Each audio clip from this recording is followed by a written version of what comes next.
And now we talk with Jim Eadie. He's with swineweb.com, an expert and producing information, news, media when it comes to the swine industry, pork industry. Jim, I'm grateful that you took some time with us today because I guarantee we're all uneducated, or most of us are uneducated with what's happening in the ag industry, what's happening specifically when it comes to pork, because we all get caught up in our daily lives and, oh, everything's just going to be the same and we're going to be happy. Everything's going to just be the same each day, in and out. Thanks for having me, Vic. I'm a big fan of yours from back in your Michigan days at WXYZ. Thank you. I appreciate it. So I think the pork industry, there's the pork, beef, poultry, and dairy. So in the world, there's many different industries, and we're not aware of how in-depth or how large these industries are. So for the pork industry, for instance, we run a website, swineweb.com, and it's like a news service site, podcast, videos, commentaries for what's happening in the pig industry, like ESPN for the sports industry. So through the swine industry, there's a lot of challenges right now post COVID. So when COVID first happened, there was the shutdowns of restaurants and there was those challenges. Now, a couple of years post COVID, high feed costs, industry consolidation, it's leading to higher food prices. But internally in the industry, there's a lot of debate where there's some companies that want to focus on a better tasting product and they see that as the path to success.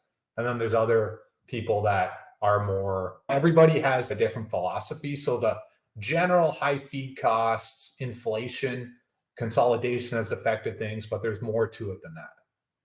Interesting. Talking with Jim Eadie from swineweb.com. You've been in the industry for a long time. What is happening right now? Does it concern you in any way? Yeah, it's always concerning because the industry's at a low point, at the lowest point since 1998, when at that time I wasn't a part of the industry, but it's always rebounded. It's market driven. So I guess it has to rebound or there won't be pork. And I think the silver lining is pork is still an affordable product. It's one of the most affordable proteins. I think outside of the logistics of high feed cost, inflation, and consolidation, and for example, with consolidation, it's like if there's 5 major TV networks and then they consolidate to 2, there's more power within the 2. So then it's harder for companies to get into the 2 major producers, let's say, or the 2 major players. So then now in the media business, you have more podcasting, social media people. So there's an entry point. So the pork industry is hitting that point where there's a lot of consolidation. There's less bigger producers as well, which is then creating a challenge. And then to combat that challenge, there's even local producers. Like there's a website, farmergrade.com. There's a pig farmer in Iowa selling their own meat. So they have a brand. They have a podcast called Barn Talk. They're a pork producer in Iowa. So they're focusing on now selling their branded meat. And that will again rival the grocery stores, which is more of the national big companies like Smithfield Foods will get in the grocery store and they've got the chain of supply and demand. And because of the inflation, because of the consolidation, it's opening up opportunities now for producers to sell direct to consumer. Yeah, but do you feel like there should be a combo of both, supporting local farmers, whatever they're doing, plus getting your goods at a grocery store to provide to support that as well? I think the industry needs to get on the same page. So there's a genetics company that has a Jersey red Duroc that they've worked on, Genesis Genetics, for 20 years, which provides the most flavorful meat. They are focused on getting a better tasting product but to feed the pig, et cetera, it's a little more expensive. So there's challenges on getting producers to buy their genetics because it's a little more expensive, but their take is flavor will drive in the end for consumers because beef prices, people pay high prices for beef, not as high for pork.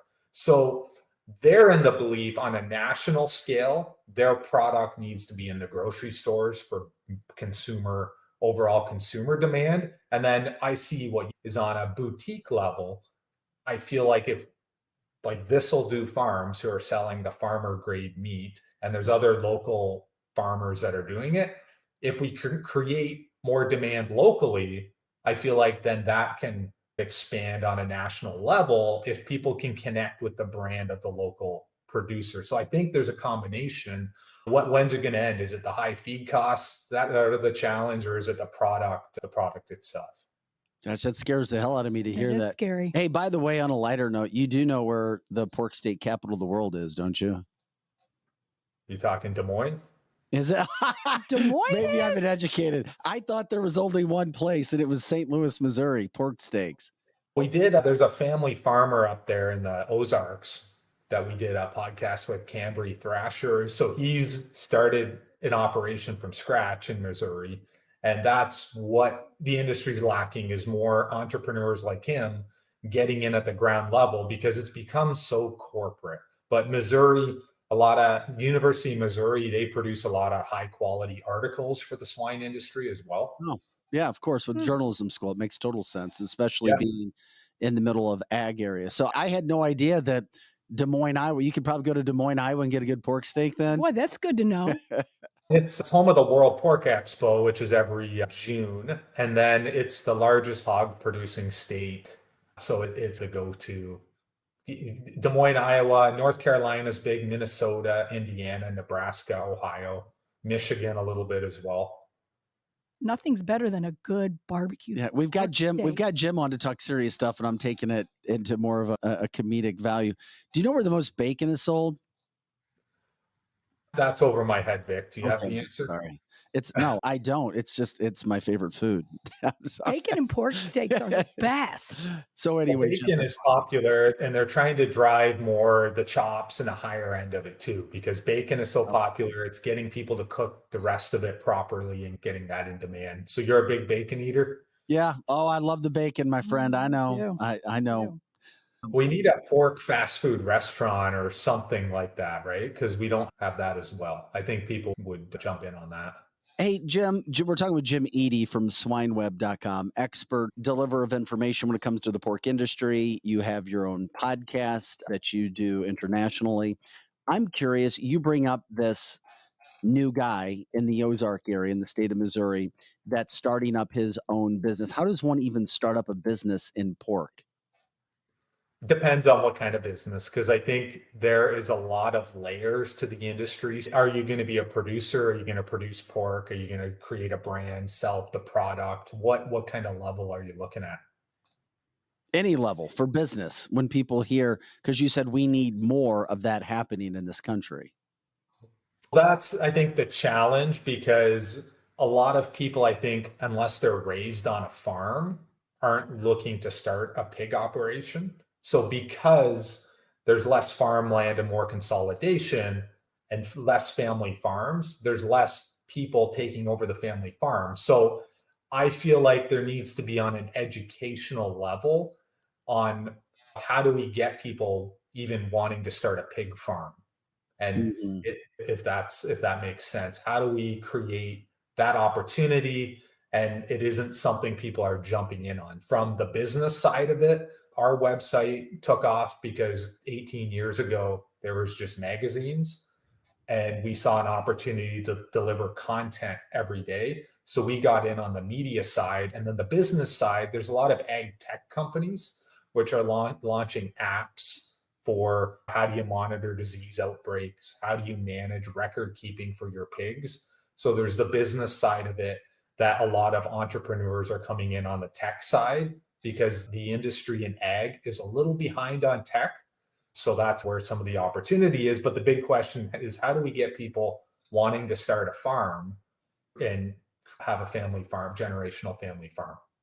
Jim, I just don't see if it's a great thing if you tell us that you could be down to just a couple massive producers because of what's happening when it comes to the monopolization of the businesses. The big continue to eat up the smaller when they become bigger, and then you're left with two options.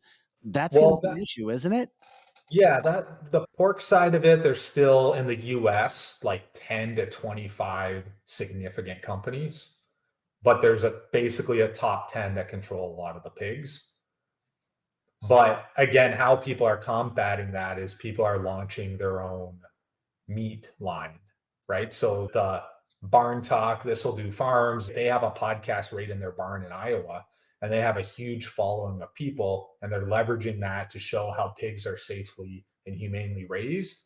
And then they're selling their branded meat. So it's one producer at a time, in my opinion, to do that.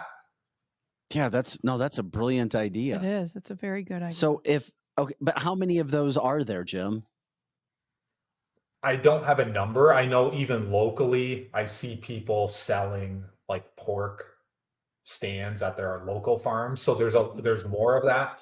But from the people that I know on a higher level, they still think that the grocery store is where it's going to drive demand. So they don't think the boutique farmers are going to make a difference long term. But I still think there's that opportunity, because when there's so many Walmarts out there, and then now there's some Walmarts closing, there's still opportunity for little small boutique companies to get into business in some capacity. So I still think in the swine industry, how do we drive demand?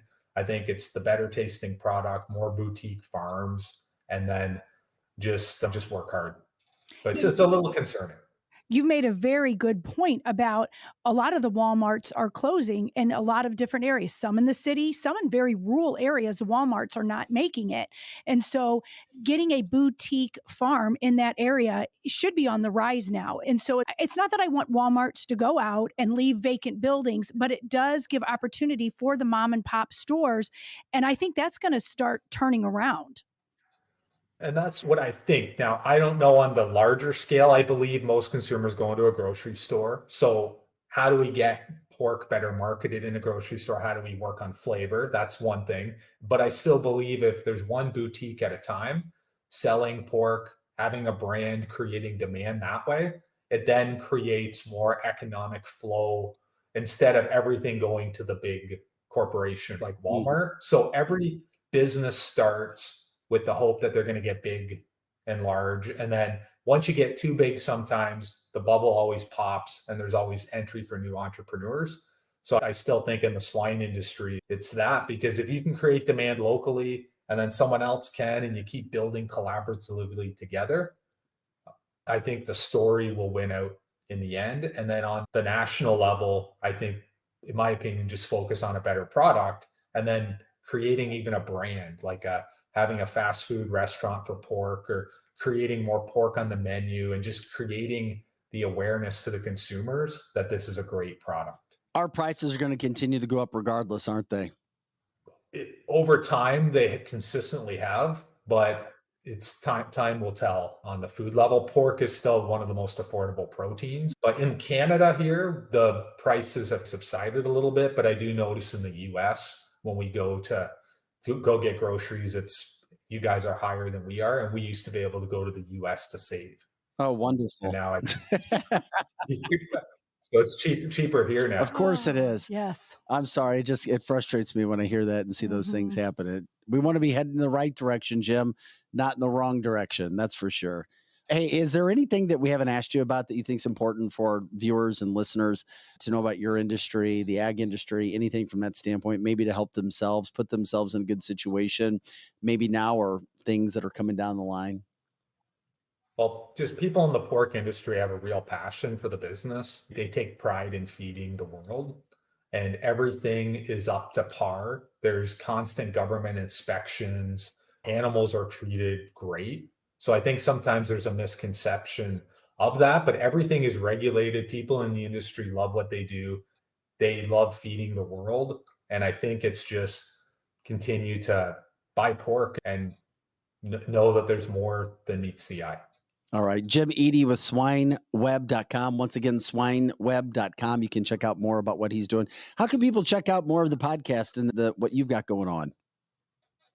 Everything's on swineweb.com, or our podcast channel is swinetv.com, or you can search swineweb.com on Anchor or Google Podcasts. All right, Jim, we appreciate your time. Hey, thank you so much for taking some time to educate us today, my friend. Thanks, Vic and Lizzie. Have a good day. All right, talk to you later. You too.